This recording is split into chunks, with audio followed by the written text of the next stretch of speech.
کہ اللہ کا نور کا ایک ٹکڑا اللہ سے جدا ہو کے زمین پہ آ گیا, اس کا نام محمد ہے. میں نے خود پڑھا ہے. اور یہ باتیں کرتے ہیں عقیدت ہے, ہمیں عقیدت ہوتی ہے تو نعوذ باللہ نعوذ باللہ. آپ کو نبی علیہ السلام سے عقیدت ہے, اللہ سے عقیدت نہیں ہے. یہ صاف صاف بتا رہے ہیں کہ ہمیں اللہ سے بھی زیادہ نبی علیہ السلام سے عقیدت ہے. یہ صرف کہانیاں سنانے والی قوم ہے. آپ کتابیں پڑھیں اور خدا را عربی کی کتابیں پڑھیں, یہ اور باتیں توحید کی کریں گے, نیچے سارا شرک لکھا ہوا ہوگا. علماء نور من نور اللہ والی حدیث بیان کرتے ہیں.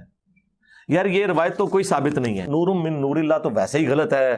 لم یلد ولم یولد کے تحت نہ اللہ میں سے کوئی نکلا نہ اللہ کسی میں سے نکلا. مغالطات, کذبات اور بہتانات کا سہارا لے کے اہل سنت و جماعت کے خلاف ایک منفی پروپیگنڈا کرنے کی کوشش کی ہے. نام نہاد موٹیویشنل اسپیکر نے یہاں تک دعویٰ کیا کہ میں نے خود پڑھا ہے کہ یہ لوگ یہ کہتے ہیں کہ اللہ رب العزت کے نور کا ٹکڑا جدا ہو کے زمین پہ آ گیا اور اس کا نام محمد ہے صلی اللہ علیہ وآلہ وسلم. نعوذ باللہ تعالی, العیاذ باللہ تعالی. کس کتاب میں یہ ہمارے اہل سنت کے اکابرین میں سے کسی نے یا اسلاف میں سے کسی نے یہ لکھا کہ اللہ تبارک و تعالیٰ کے نور کا ٹکڑا جدا ہو کے زمین پہ آیا اور اس کا نام محمد صلی اللہ علیہ وسلم کی ذات گرامی قدر؟ نعوذ باللہ تعالیٰ. کس نے یہ لکھا ہے؟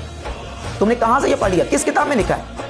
جبکہ اہل سنت و جماعت بریلویوں کا جو عقیدہ ہے, امام احمد رضا خان محدث بریلی رحمۃ اللہ تعالی علیہ, یہ فتاوی رضویہ کی 30ویں جلد ہے, صفحہ نمبر 666 پہ لکھتے ہیں کہ حضور سید عالم صلی اللہ تعالی علیہ وسلم خواہ کسی شے کو جز ذات الہی خواہ کسی مخلوق کو عین و نفس ذات الہی ماننا کفر ہے. کوئی بندہ نبی کریم علیہ السلام کی ذات اقدس کو یا کسی بھی شے کو اللہ رب العزت کا جز مانے, اللہ کا ٹکڑا مانے, اللہ کا حصہ مانے, وہ کافر ہے. یہ امام احمد رضا کا محدث بریلی رحمۃ اللہ کا فتویٰ ہے. اور یہ نام نہاد موٹیویشنل اسپیکر یہ کہہ رہا ہے کہ میں نے پڑھا. کہاں سے پڑھا تم نے؟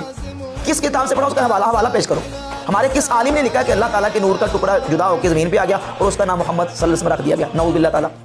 اس قدر بہتان, اس قدر جھوٹ اور کذبات کا لوگ یہ سہارا لیتے ہیں اور پھر یہ دعوے کرتے ہیں کہ ہم جو ہے وہ دین کا صحیح پیغام لوگوں تک پہنچا رہے ہیں. بلکہ اعلیٰ حضرت امام احمد رضا کا محدث بریلی رحمۃ اللہ تعالی علیہ نے فتاوی رضویہ کی جلد نمبر 14 کے صفحہ نمبر 358 پہ یہ لکھا ہے کہ اور جو مطلقاً حضور صلی اللہ علیہ وآلہ وسلم سے بشریت کی نفی کرے وہ کافر ہے.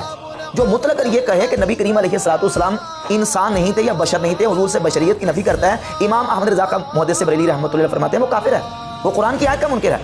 تو ہم نبی پاک علیہ السلام کی بشریت کو بھی مانتے ہیں, حضور کو افضل البشر مانتے ہیں, خیر البشر مانتے ہیں, اور رسول اللہ صلی اللہ علیہ وآلہ وسلم کی شان نورانیت کو بھی تسلیم کرتے ہیں. اور یہ بھی الحمد للہ عقیدہ ہمارا قرآن مجید سے, احادیث مبارکہ سے, حدیث فضائل کی کتابوں کے اندر یہ روایت موجود ہے. اب وہ موٹیویشنل اسپیکر کہہ رہا تھا کہ آپ عرب اسکالرز کی کتابیں پڑھیں, تو عرب اسکالرز کی کتابیں پڑھ کے دیکھ لیں. عرب اسکالر نے بھی یہ نبی پاک علیہ السلام کی نورانیت کا بیان کیا ہے. جو ہمارے آئمہ علماء صدیوں پہلے گزر گئے, انہوں نے نبی پاک علیہ السلام کی نورانیت کے حوالے سے اور حضور علیہ السلام کی شان نورانیت کا ذکر اپنی حدیث اور فضائل کی کتابوں کے اندر کیا ہوا ہے.